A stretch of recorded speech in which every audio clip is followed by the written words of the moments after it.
Bom dia! Hoje a gente vai falar de um livro que é extremamente necessário para quem é uma pessoa negra e quer entender como o racismo atravessa o corpo, a mente e a construção da nossa própria identidade.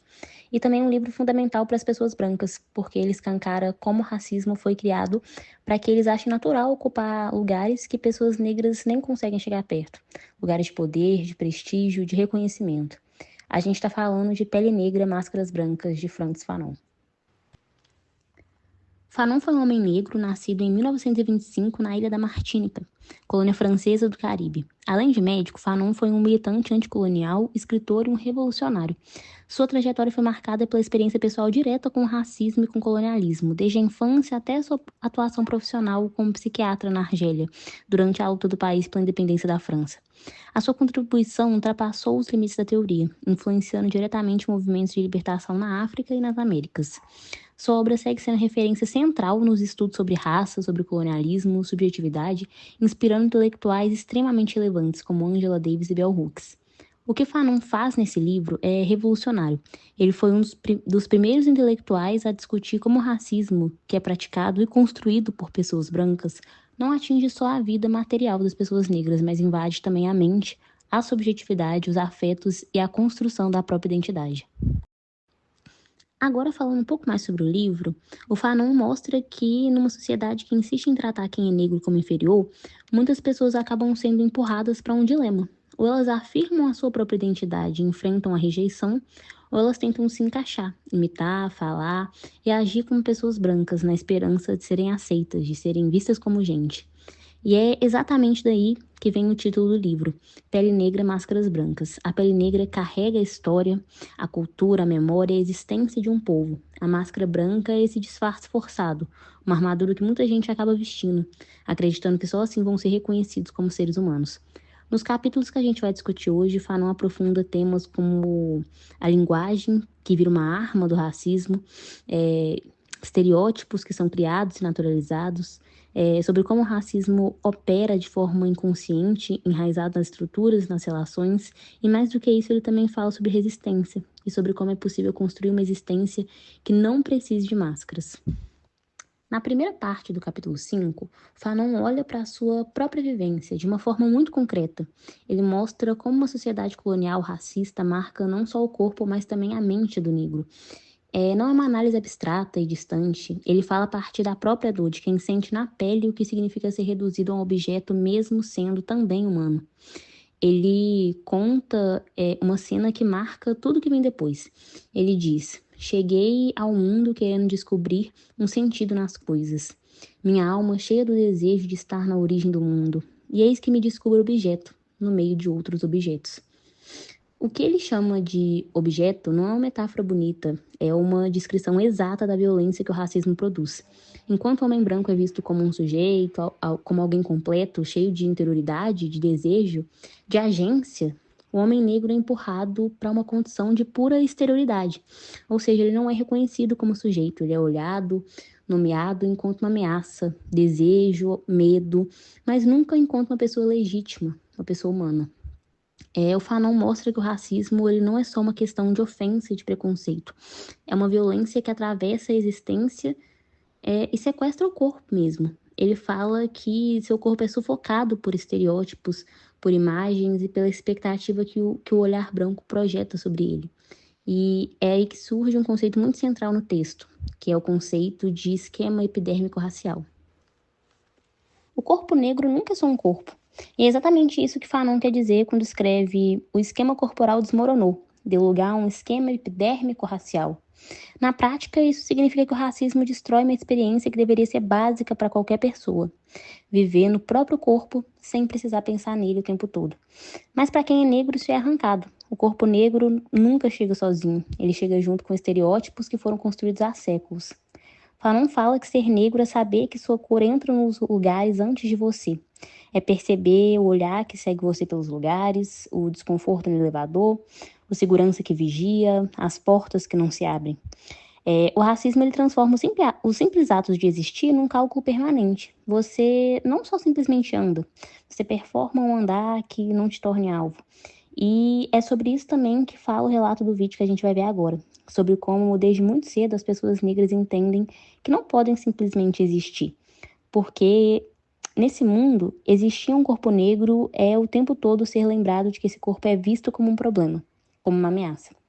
Muita gente preta já tentou ser branco em algum momento da vida. Eu já tentei.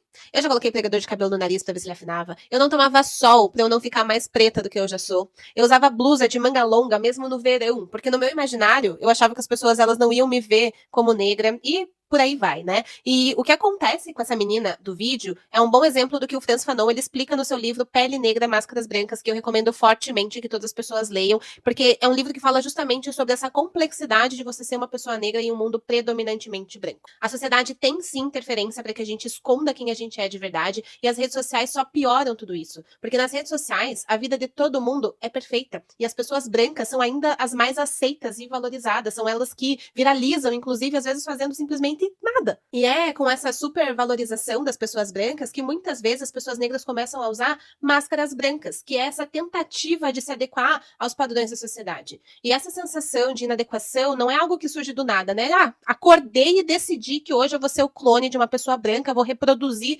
tudo que ela faz, como ela se veste, como ela anda. Não é assim que acontece. Tudo isso vai acontecendo de forma automática, como um reflexo do racismo que a gente não entende, mas que a gente enfrenta desde criança. É a piada com o nosso cabelo, é a piada com a cor da nossa pele, é o namoradinho que a gente nunca tem, os heróis e as princesas que nunca são negros. Tudo isso vai fazendo com que a gente entenda que ser negro é não ser aceito, é não ser valorizado, é não ser popular. Então essa máscara branca é essa tentativa de ser mais um clone branco na sociedade para evitar esse preconceito. Então olha o quanto o racismo ele mexe com a nossa autoestima, o quanto ele nos desconecta com quem a gente realmente é e o quanto ele faz com que a gente internalize uma visão negativa da nossa própria identidade. Olha como é. Então, a partir do vídeo, a gente consegue ver claramente o que o Fanon mostra pra gente, né? Que numa sociedade racista, uma pessoa negra nunca tem o direito de simplesmente ser só mais uma pessoa. Antes de qualquer coisa, ela é negra, carregando no próprio corpo uma diferença que é marcada o tempo inteiro. E é aí que Fanon traz uma ideia muito poderosa. Ele fala que o negro é sobredeterminado pelo exterior.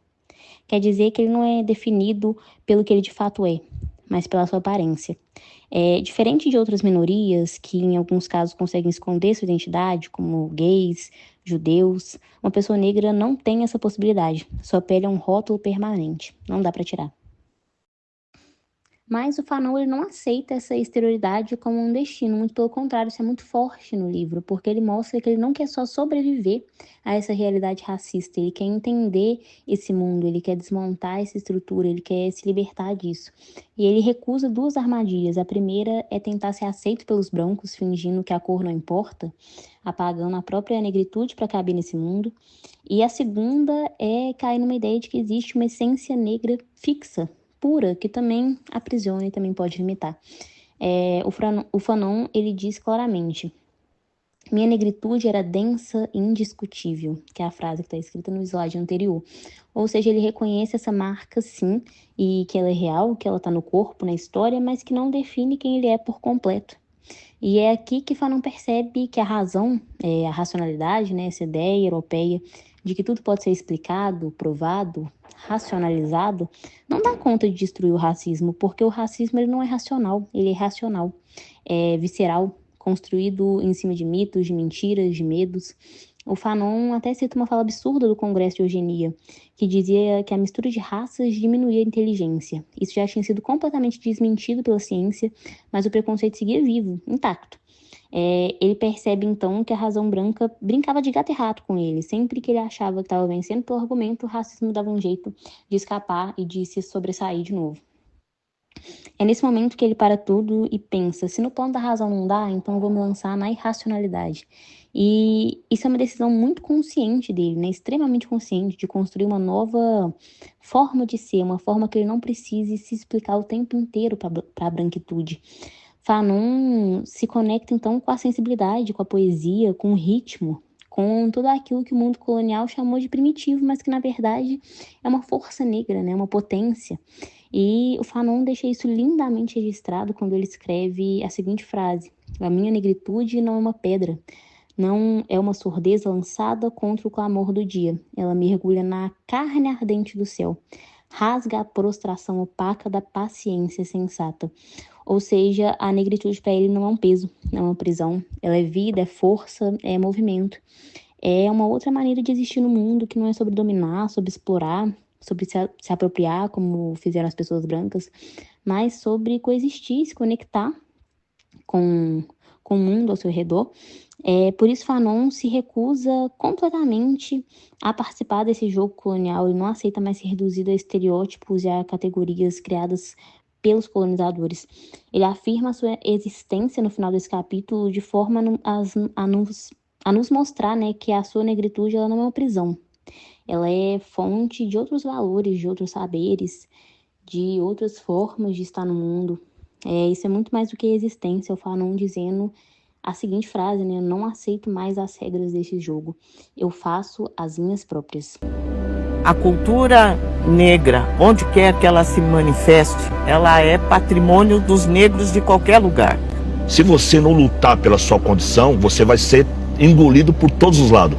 Então, aos poucos, essas outras coisas começaram a fazer sentido. Então, eu sei quem eu sou nisso tudo. Eu tive que lutar muito pela minha negritude. Durante muito tempo, tudo que era relacionado à nossa raça, cabelo, lábios, nariz, cor, aquilo que é desvalorizado, isso foi passado pro nosso povo também. A gente também exerce o racismo estrutural. A minha mãe, ela fazia questão de delimitar as raças dentro de casa. Ela falava, eu sou preta, você não é. Eu falava, eu sou o quê? Ela, você é mulato. E o mulato é o quê? Mulato não é preto. Teu pai é branco. Porque na visão da minha mãe, ser negro era muito doloroso. Que ser pôr um filho preto no mundo é pôr pra sofrer. Então, nós temos uma reação que, diante desse cenário, é heróica. Uma resistência que é heróica. É que eu vejo um movimento crescente e que não volta mais. Que é essa do empoderamento negro. E o agora, o presente, é uma juventude negra que está se apresentando com beleza, com talento, com orgulho, entendeu? Então isso me anima.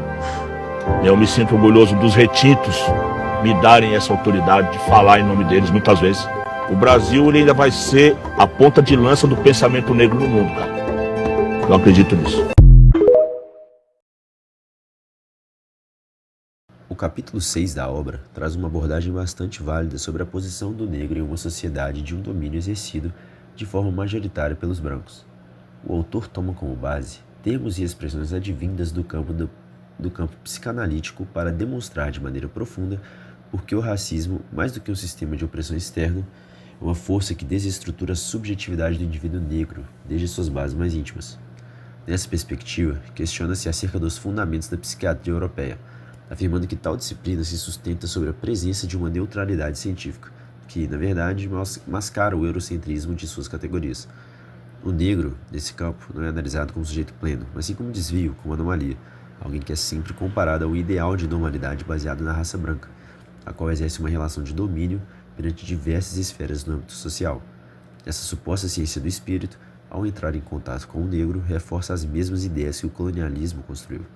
A análise psicanalítica de Fanon, então, avança para uma temática crucial, tendo em vista que ele se apropria das relações vivenciadas por um indivíduo na infância como essenciais para a constituição da identidade negra, a qual está sujeita a um processo de absorção dos valores brancos. Ou seja, o negro cresce inserido em um ambiente em que os símbolos, os signos e as referências culturais são todos voltados à valorização da branquitude.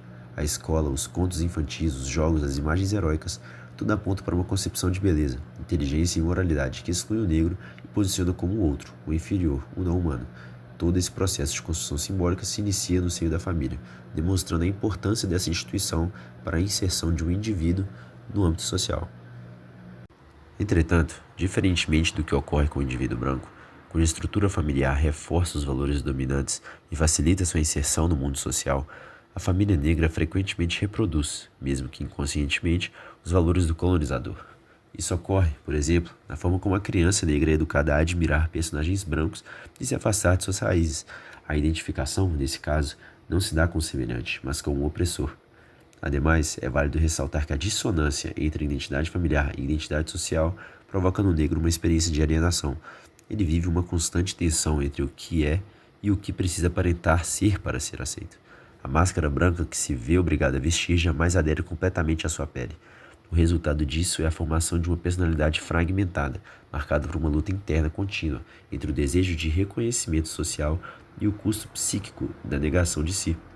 Nesse contexto, o racismo não pode ser tratado como um simples preconceito ou como um problema moral. Para Fanon, trata-se de uma verdadeira psicopatologia social, cuja atuação se dá de fora para dentro, por meio das estruturas institucionais e de dentro para fora, corroendo a autoestima, a imagem corporal e a capacidade de afirmação do negro. O racismo se instala como uma enfermidade coletiva e, ao mesmo tempo, como um trauma individual e coletivo. Sendo assim, torna-se necessário o estabelecimento de processos que promovam a ruptura frente a tais estruturas, a fim de reinventar a identidade negra, mas de maneira que se dê de forma exógena ao campo do opressor, de forma que tais indivíduos tenham o direito de ser quem eles realmente são. Continuando a lógica do negro e a psicopatologia, Frantz Fanon analisa a construção psíquica do racismo colonial. Logo no início desse recorte, Fanon lança uma pergunta incisiva. Você deixaria sua filha casar com um negro? Essa pergunta funciona como uma espécie de armadilha retórica. A princípio parece apenas uma questão sobre casamentos interraciais, mas logo percebemos que ela desperta reações profundas e desproporcionais, até mesmo entre pessoas que se dizem antirracistas. O que Fanon revela é que essa acusação ao negro como gênero não se baseia na moralidade ou no preconceito declarado, mas sim em fantasias inconscientes, muitas vezes de cunho sexual.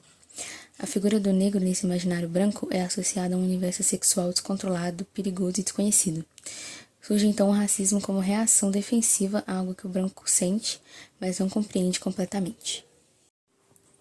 Fanon aprofunda sua análise a mostrar que o branco, para manter a imagem de civilização e controle, precisa reprimir certos desejos considerados primitivos e inaceitáveis, como o prazer sem culpa, o erotismo livre e a força instintiva.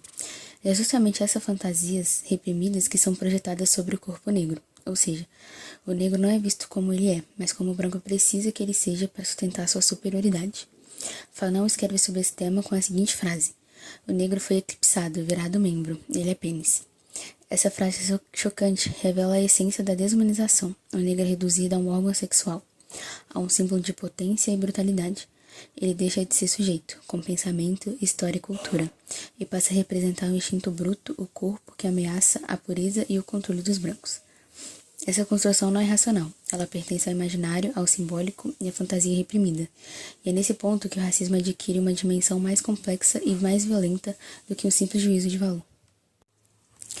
O autor também propõe um paralelo entre duas figuras que, para o imaginário do branco europeu, representam ameaças específicas, o judeu e o negro. O judeu seria um inimigo intelectual, visto como um perigo por sua capacidade de raciocínio, influência e mobilidade social. Já o negro é o inimigo corporal, perigoso por sua força física, por sua desejo sexual e por sua animalidade. Essa oposição revela que o racismo não é apenas uma questão de cor, mas de simbolismo. O judeu e o negro funcionam como espelhos distorcidos, onde o branco projeta seus medos, medo de ser dominado pela razão do outro e ainda mais pelo próprio instinto que nega em si. É assim que o negro se torna símbolo daquilo que o branco quer reprimir, mas que ao mesmo tempo deseja secretamente.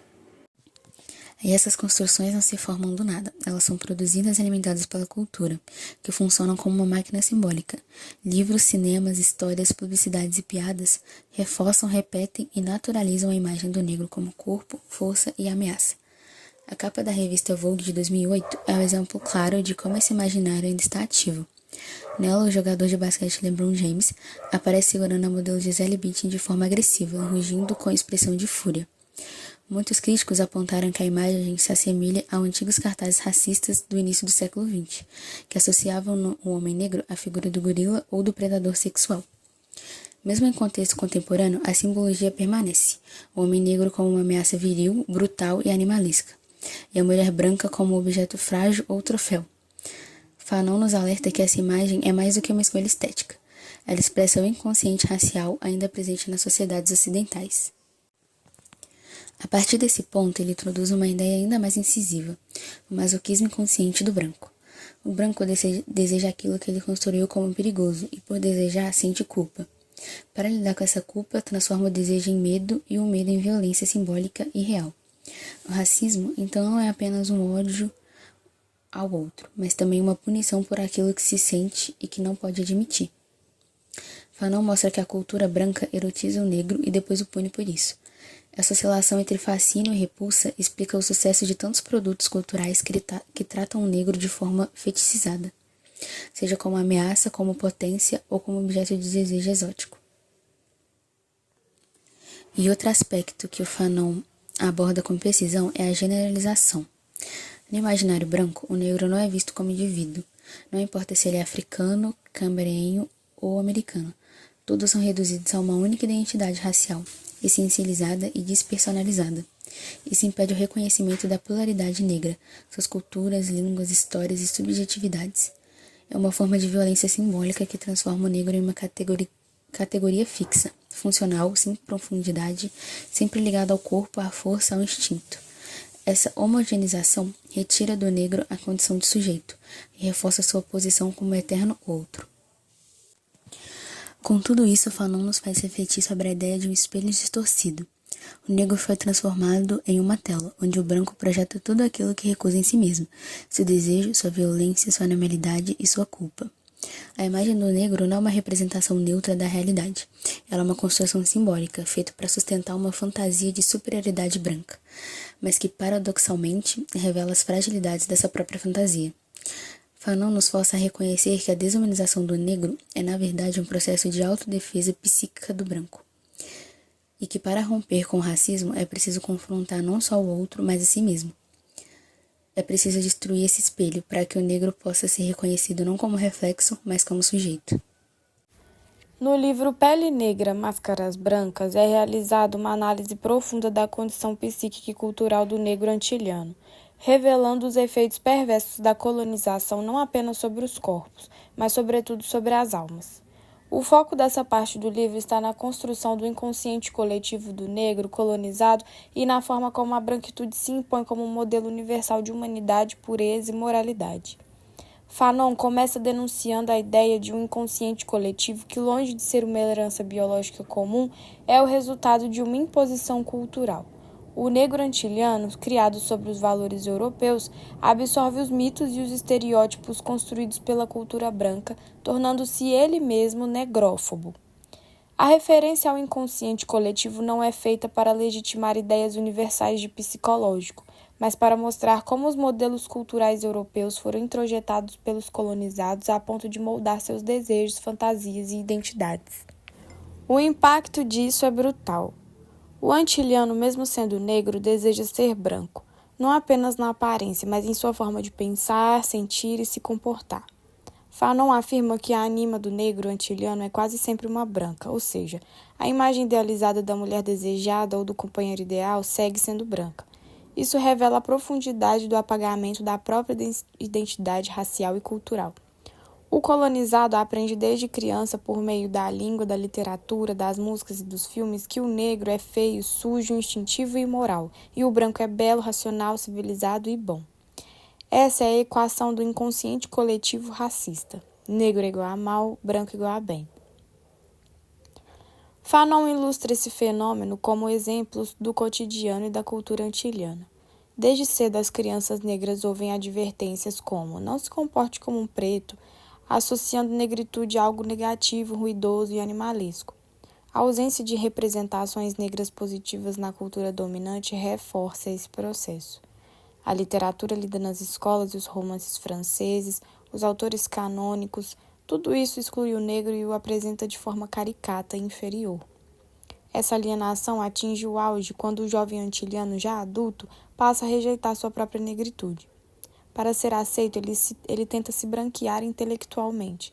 Estuda os autores europeus, e não por interesse genuíno, mas para demonstrar erudição e fazer com que esqueçam da cor da sua pele. Fanon ironiza esse comportamento ao dizer que muitos estudam o Claudel ou Montesquieu apenas para poder citá-los em conversas com brancos. Trata-se de um esforço desesperado de afirmação numa sociedade que nega valor à negritude. Essa tentativa de negar-se para ser aceito leva o negro a uma posição neurótica e contraditória. Ele rejeita a imagem do negro que foi ensinado a odiar, mas não pode fugir de si mesmo. Vive uma cisão moral, uma ruptura da consciência, onde a parte negra deve ser combatida e apagada para que reste apenas a parte branca, ou seja, aquela que se encaixa nos valores da civilização europeia. O resultado é o adoecimento psíquico, a culpa, a vergonha e a autodestruição. Fanon relaciona esse processo como o conceito de bode expiatório. O negro, tanto para o branco quanto para si mesmo, passa a carregar a culpa coletiva da imoralidade e do atraso. Ele é visto como um entrave ao progresso, como a força bruta que impede o avanço da civilização, e nas Antilhas, onde os valores europeus foram impostos com violência simbólica, esse processo de internalização é ainda mais profundo. Contudo, Fanon encontra em Aimé Césaire, poeta e político martinicano, um caminho de resistência e superação. Ele analisa trechos para mostrar como Césaire mergulha nas profundezas da dor negra, reconhece suas marcas, mas reivindica a beleza, a legitimidade e a força de ser negro. Ao dizer, devolvam minhas danças de preto que não presta, Césaire transforma o insulto em potência, reivindica a negritude como uma forma de existir no mundo com dignidade e verdade. É o que Fanon chama de psiquismo ascensional. Um movimento de reconciliação com as raízes de mergulho no buraco negro da identidade negada, para então emergir transformado, empoderado e rebelde. Césaire não abandona o negro no fundo do abismo, ele o carrega consigo até as alturas, reivindicando uma nova humanidade possível, não baseada na branquitude como modelo, mas na universalidade construída a partir da particularidade negra. O texto termina com uma denúncia. O branco, mesmo que racionalmente diga que o negro é um homem como qualquer outro, carrega no inconsciente a imagem do preto selvagem. Fanon afirma que a solução para o dilema não está em negar a cor da pele, nem em sobrevalorizá-la como essência. A verdadeira libertação está em superar a dualidade imposta, abandonar as máscaras brancas e reconstruir uma subjetividade livre do olhar colonizador. Nesse capítulo, Fanon faz uma análise muito profunda sobre como se constrói a identidade do negro dentro de uma sociedade racista e colonial. Ele usa, principalmente, as teorias de Alfred Adler e de Edel para desenvolver esse pensamento. Ao dialogar com Adler, Fanon fala sobre como, na psicologia, as neuroses se organizam em torno de um objetivo final, que seria o desejo de superar alguma inferioridade percebida. Só que ele faz uma crítica muito forte a essa ideia quando ela é aplicada à experiência negra. Porque, para Fanon, o problema do negro não é simplesmente uma questão de ego ou de querer superar o branco, que seria visto como uma espécie de pai simbólico. A questão é muito mais profunda e coletiva. O negro se vê preso em uma comparação constante, onde sua identidade não se constrói só em relação ao branco, mas dentro de um sistema racista, opressor e colonial, que o tempo inteiro nega sua humanidade. Por isso, a neonose do negro não é fruto de um problema interno, mas sim de uma violência externa, histórica e estrutural. É um reflexo direto de séculos de opressão. Fanon deixa isso muito claro quando traz aquela frase: ao mais negro do que eu, ao menos distinto do que eu. Isso mostra como, dentro desse sistema, o negro acaba muitas vezes se colocando em uma disputa interna. É como se, para ser mais aceito pela sociedade branca, ele precisasse ser menos negro que o outro. Ou seja, alguém tem que ser visto como pior para que ele próprio se torne mais aceitável. Isso é uma ferida muito profunda, criada justamente por esse olhar racista que define quem é valorizado e quem não é. Depois, Fanon traz a dialética do senhor e do escravo, do Edel, para explicar que a identidade se constrói no reconhecimento mútuo. Só que, no contexto colonial, isso simplesmente não acontece. O branco não reconhece o negro como um sujeito, como um igual. O negro é reduzido a um objeto, uma coisa, um subalterno. Enquanto, na teoria, duas consciências se reconhecem e se validam, aqui o branco se recusa a olhar para o negro como ser humano pleno. Isso interrompe o processo de construção da própria identidade do negro, que passa a ser sempre visto como algo inferior, negado e invisibilizado. Nesse trecho, Fanon traz uma reflexão muito forte sobre como se deu historicamente a chamada libertação dos negros. Ele explica que essa liberdade, na verdade, ela não foi conquistada diretamente pela luta, mas sim foi concedida pelos senhores brancos. E isso tem um peso enorme, porque não rompeu com as estruturas do colonialismo. Pelo contrário, ela só atualizou a dominação, dando dela uma aparência mais aceitável, mas mantendo as bases do racismo e da opressão. Nesse contexto, o negro passa a ser visto como um ex-escravo, alguém que vive em busca desesperada por ser reconhecido como humano. Só que esse reconhecimento é sistemicamente negado.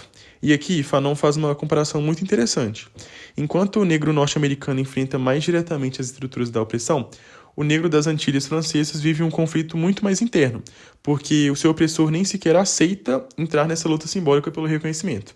Ou seja, é uma luta solitária, dolorosa e muitas vezes silenciosa. Fanon é bem claro ao dizer que a saída para isso não está na espera pelo reconhecimento do outro, muito menos na tentativa de se encaixar no modelo branco de humanidade. Pelo contrário, só a possibilidade de emancipação quando ocorre uma ruptura radical com essas estruturas coloniais e racistas, rejeitando os papéis, as máscaras e os estigmas que foram impostos. Só assim, então, o negro pode se reconstruir como um sujeito histórico pleno, autônomo, digno e livre. Nesse capítulo final, Fanon abandona qualquer ideia de neutralidade e assume uma posição extremamente contundente. Para ele, superar a alienação racial não é possível sem uma revolução profunda, que não é só social, mas também existencial, ou seja, que atinge a própria forma como o sujeito negro se percebe no mundo.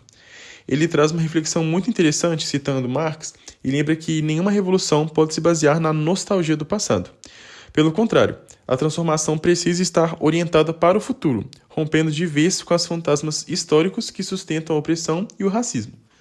Fanon também deixa muito claro que apelos à razão, à empatia ou ao respeito são absolutamente insuficientes diante de toda a brutalidade do racismo e da exploração colonial. A libertação do negro ela não vai vir pela boa vontade do branco, nem pela tentativa de se assimilar à cultura dominante.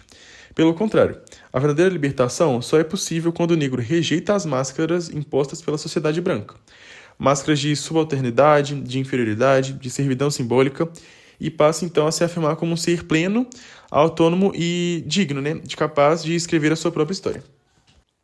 Nesse ponto, Fanon deixa muito claro que a desalienação não é uma questão individual, não é algo que cada pessoa resolve sozinha. Ela é, na verdade, um projeto coletivo e profundamente político.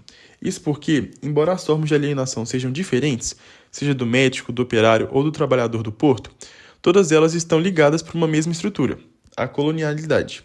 Por exemplo, para o negro letrado, a alienação muitas vezes aparece no desejo de apagar sua negritude, de se aproximar do modelo branco como uma forma de tentar ser aceito.